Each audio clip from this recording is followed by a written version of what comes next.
Bismillahirrahmanirrahim. Assalamualaikum warahmatullahi wabarakatuh. Alhamdulillahirrahmanirrahim. Apa kabar anak-anakku semuanya? Semoga kita semua selalu dalam keadaan sehat walafiat dalam lindungan Allah Subhanahu wa taala, Tuhan yang Maha Esa. Dan yang pasti kita harus selalu meningkatkan keimanan, imunitas dan juga tetap menjaga protokol kesehatan supaya pandemi ini segera berakhir dan kita semua, keluarga, lingkungan kita dalam keadaan sehat-sehat dan sehat. Amin ya rabbal alamin. Anak-anakku semuanya, jumpa lagi dengan Bu Rohma di sini dan kita akan bersama-sama untuk belajar tentang materi bimbingan teknologi informasi dan komunikasi. Pada pembelajaran yang lalu kita sudah membahas, masih ingat anak-anak? Ya, kita sudah membahas tentang komunikasi data dan pada pembelajaran hari ini kita akan melanjutkan, kita akan berkenalan membahas dengan materi algoritma. Ya, mungkin ada beberapa yang sudah mendengar di antara kalian, tetapi juga masih ada yang baru mendengar. Ya, baik. Sebelum kita mengawali kegiatan pembelajaran kita hari ini, marilah kita berdoa terlebih dahulu, anak-anakku. Sesuai dengan agama dan kepercayaan masing-masing, semoga apa yang kita pelajari diberikan kemudahan, kelancaran, dan pastinya membawa manfaat untuk kita semua. Amin. Berdoa mulai.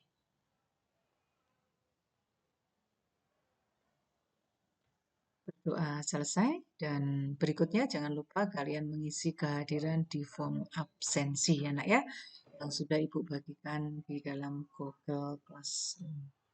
Baik anak-anakku, pembelajaran hari ini tadi sudah Ibu singgung, kita akan belajar berkenalan dengan apa itu yang namanya algoritma, kemudian apa variabel dan juga tipe-tipe data itu apa. Tentu yang berkaitan dengan materi teknologi informasi komunikasi. Ya.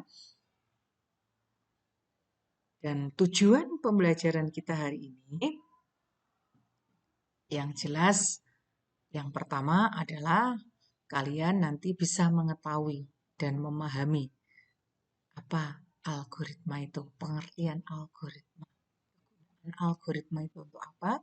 Kemudian yang kedua nanti kalian bisa mengenal juga tentang variabel data ataupun tipe data. Dan yang ketiga, kalian bisa mengeneralisasi atau mengkonsep algoritma untuk menyelesaikan persoalan-persoalan dalam kehidupan sehari.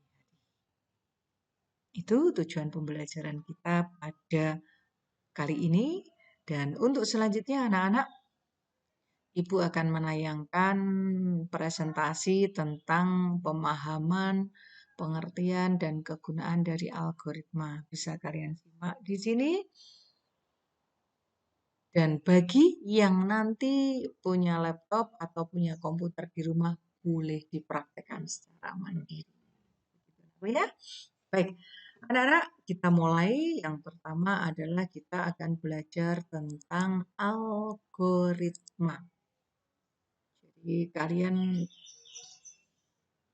tidak usah berpikir, wah algoritma ini sepertinya materi yang susah, yang sulit, yang mungkin selama ini hanya kalian tahu, yang kalian dengar bahwa algoritma itu untuk pemrograman komputer yang sulit.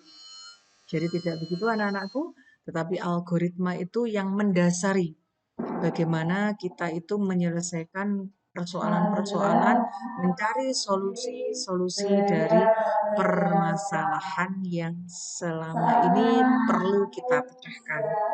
Baik itu permasalahan yang terkait dengan program komputer ataupun permasalahan dalam kehidupan kalian sehari-hari. Karena algoritma itu bisa digeneralisasi atau diterapkan dalam kehidupan sehari-hari. Yang pertama, kita akan berkenalan dulu dengan algoritma. Ya. Di dalam algoritma nanti kita akan mengenal variabel, dan di dalam variabel nanti kita juga akan berkenalan dengan tipe-tipe data di dalam sebuah variabel. Algoritma sendiri itu memiliki struktur susunan. Yang pertama adalah bisa disajikan dengan bentuk kode. Kemudian kalau bentuk kode itu pastinya dalam bentuk pemrograman komputer. Nah, bisa juga disajikan dengan bahasa natural. Jadi untuk menyelesaikan permasalahan-permasalahan dalam kehidupan sehari-hari tanpa harus dituangkan dalam bentuk pemrograman, maka dengan bahasa-bahasa yang natural yang bisa dipahami. Kemudian yang ketiga bisa juga disajikan dalam bentuk flowchart. Dan umumnya yang paling sering digunakan itu disajikan dalam bentuk flowchart supaya pemahamannya lebih mudah. Ya, lebih friendly, lebih gampang dipahami. Kadang-kadang kalau dengan coding atau kode itu agak sulit karena itu nanti harus disajikan dalam bahasa program komputer juga. Meskipun dengan flowchart juga seperti itu, tetapi secara pemahaman kebahasaan lebih mudah dipahami yang disajikan dalam bentuk flowchart. Nah, kemudian ini digunakan untuk apa? Untuk menyelesaikan permasalahan-permasalahan atau mencari solusi dari permasalahan yang dihadapi. Itu struktur dari algoritma. Nah, seperti tadi sudah Ibu sampaikan bahwa tujuan pembelajaran kita adalah kalian mampu memahami pengertian algoritma, kemudian kalian juga mampu mengidentifikasi kegunaan algoritma, dan yang ketiga, kalian mampu mendesain algoritma untuk menyelesaikan persoalan atau mencari solusi permasalahan yang dihadapi. Nah, setelah tujuan pembelajaran ini anak-anakku, berikutnya kita akan berkenalan dengan algoritma. Apa itu algoritma? Algoritma itu merupakan langkah-langkah. Jadi, langkah-langkah atau instruksi yang bisa kita gunakan untuk menyelesaikan suatu persoalan atau pekerjaan. Nah, algoritma tersebut akan diterjemahkan menjadi kode-kode program yang kemudian dikompilasi, diinstal, dan dijalankan oleh komputer. Karena kita seputar TIK, maka algoritmanya adalah algoritma komputer. Nah, ketika algoritma nanti tidak untuk bahasa komputer, tetapi algoritma ini nanti untuk menyelesaikan permasalahan kita sehari-hari, apakah tidak bisa? Bisa, anak-anak. Jadi penyajian algoritma itu secara umum kan tidak harus digunakan untuk bahasa komputer. Dalam bahasa yang natural untuk menyelesaikan persoalan-persoalan kita kehidupan sehari-hari juga bisa. Karena algoritma itu kan sistematis. Jadi langkah-langkah yang kita susun untuk menyelesaikan persoalan-persoalan tertentu. Baik yang nanti dituangkan dalam program komputer ataupun untuk permasalahan sehari-hari yang langsung kita hadapi. Itu ya. Kemudian berikutnya, penulisan algoritma tadi sudah Ibu sampaikan bahwa penulisan algoritma itu secara sistem, secara program itu ada dua cara, dengan menggunakan pseudokode atau bahasa coding biasanya, dan yang kedua dengan flowchart. Dan yang dengan flowchart inilah yang biasanya sering dipakai karena lebih familiar dan lebih mudah untuk dipahami bahasanya. Dan flowchart ini biasanya dituangkan dalam bentuk diagram yang mewakili instruksi-instruksi dari beberapa langkah yang kita gunakan yang tentunya di masing-masing langkah itu berbeda. Nah, flowchart itu disimbolkan seperti ini anak-anak. Kalau simbol seperti ini ya, kotak ada oval, digunakan untuk memulai dan mengakhiri proses. Kemudian proses itu dituangkan dalam kode diagram rectangle, menjalankan perintah. Kemudian keputusan dalam bentuk jajaran genjang seperti ini. Ini untuk membuat keputusan atau pilihan. Kemudian input atau outputnya dalam bentuk trapesium ya, seperti ini ya. Kemudian kalau berpindah ke bagian lain dari flowchart itu dengan penghubung atau konektor, bentuknya lingkaran. Kemudian arah atau anak panahnya itu dalam bentuk alurnya itu dituangkan dalam bentuk anak panah seperti ini. Oke ya. Jadi ini adalah simbol-simbol dari diagram yang tersaji dalam sebuah flowchart. Kemudian berikutnya, setelah kita mengenal algoritma, di dalam algoritma kita terdiri dari beberapa variabel. Jadi variabel itu adalah suatu tempat yang digunakan untuk menampung data di memori yang mempunyai nilai yang dapat berubah-ubah selama proses program. Jadi beda dengan konstanta. Kalau konstanta itu nilainya tetap, tetapi kalau variabel itu nilainya berubah-ubah sesuai dengan namanya dan sesuai dengan kebutuhannya. Nah, kemudian setelah variabel, kita harus di dalam variabel itu ada beberapa tipe data yang biasa digunakan. Dalam hal ini karena kita bahasa yang nanti dituangkan dalam bahasa komputer, maka tipe datanya itu yang sering kita pakai itu adalah tipe data Boolean. Tipe data Boolean itu untuk menyimpan nilai yang berupa true atau false, betul atau salah. Nah, kemudian numerik itu untuk menyimpan nilai yang berupa bilangan atau angka. Dan teks atau string itu untuk menyimpan nilai yang berupa teks. Jadi di dalam bahasa komputer itu sudah dibedakan data ini anak-anak. Kalau kalian pernah melihat data yang hanya membutuhkan jawaban true atau false, maka dia termasuk tipe data Boolean. Kalau angka, numerik, dan kalau teks itu dia masuk dalam kategori tipe teks atau string.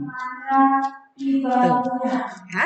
Kemudian setelah tipe data, anak-anakku, ini ada contoh bagaimana kita menuangkan sebuah algoritma atau instruksi-instruksi untuk menyelesaikan persoalan dalam kehidupan sehari-hari. Contoh di sini adalah algoritma untuk menghitung berat badan ideal. Maka kita sesuaikan dengan model diagram yang tadi sudah kita pelajari sebelumnya, bahwa mulai itu disimbolkan dengan bentuk seperti ini ya. Kemudian setelah dimulai kita harus menginput atau memasukkan tinggi dan berat badan. Nah, setelah itu diprosesnya kita menghitung, ya kan? Di sini ada hitung. Kemudian kalau keluarannya atau keputusannya atau hasilnya kurang dari 18,5, maka kalau iya berarti dia kurus. Tetapi kalau tidak kurang dari 18,5, maka dia ke kurang dari 22,9. Kalau iya berarti dia ideal. Kalau tidak, dia ke berat badan yang kurang dari 24,9. Kalau iya maka dia gemuk. Kalau tidak maka dia ke proses berikutnya adalah obesitas. Nah, tahapan-tahapan seperti inilah anak-anak contoh dari sebuah algoritma, dan dalam hal ini algoritma yang terjadi dalam bentuk flowchart. Karena yang sering kita pakai dan yang lebih mudah kita pahami itu algoritma dalam bentuk flowchart yang kemudian disajikan dalam bentuk pemrograman komputer, di kompilator, dikompilasi yang kemudian bisa kita install dalam sebuah komputer yang kemudian bisa kita jalankan untuk menjalankan perintah tertentu sesuai dengan yang kita butuhkan. Begitu anak-anakku. Itulah sekilas tentang pengenalan materi algoritma, variabel, dan tipe data. Yang singkat ini, materi yang singkat ini nanti bisa kita kembangkan lagi setelah kita menempuh pada jalur pendidikan yang lebih tinggi, dan juga bisa kita coba ya, nanti bisa kita coba pada pertemuan yang akan datang bagaimana kita mendesain sebuah algoritma, kemudian membuatnya atau menuangkannya di dalam bahasa pemrograman yang sederhana dulu anak-anakku, karena ini masih dalam taraf pengenalan. Tetap semangat anak-anakku, optimis, pasti bisa. Jadi sudah bisa dipahami ya pengertian algoritma tadi apa? Adalah langkah-langkah atau instruksi-instruksi untuk menyelesaikan persoalan atau permasalahan tertentu. Kemudian algoritma itu bisa dituangkan dalam bahasa program komputer ataupun bisa kita terapkan dalam kehidupan kita sehari-hari. Di dalam algoritma ada variabel-variabel yang tersusun dan di dalam variabel ada tipe data yang berbeda-beda sesuai dengan yang dibutuhkan. Itu anak-anakku. Sampai ketemu lagi di pertemuan yang akan datang. Silakan diulangi lagi, dipahami lagi materi ini supaya kalian lebih dalam lagi dalam mencermatinya. Tetap tingkatkan prokes. Semoga kita semua senantiasa sehat selalu. Terima kasih. Ibu akhiri. Assalamualaikum warahmatullahi wabarakatuh.